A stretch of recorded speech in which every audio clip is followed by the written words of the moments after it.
Bird flu has resulted in the deaths of dozens of cats in Poland, marking the first report of a high number of infected cats across a wide area within a country, according to the World Health Organization, WHO.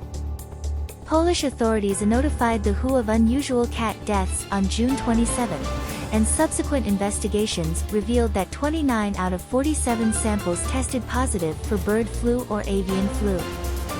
The source of the exposure to the cats remains unknown, but potential possibilities include direct or indirect contact with infected birds or their environments, consuming infected birds, or consuming food contaminated with the virus.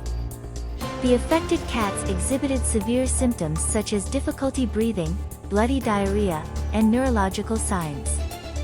While there have been no documented human infections from contact with infected cats, the risk of human infections is considered low for the general population and low to moderate for cat owners and individuals occupationally exposed to infected cats without appropriate protective equipment. The spread of bird flu to various animal species, including mammals, has raised concerns among experts, as it increases the potential for the emergence of mutated viruses that could be harmful to humans.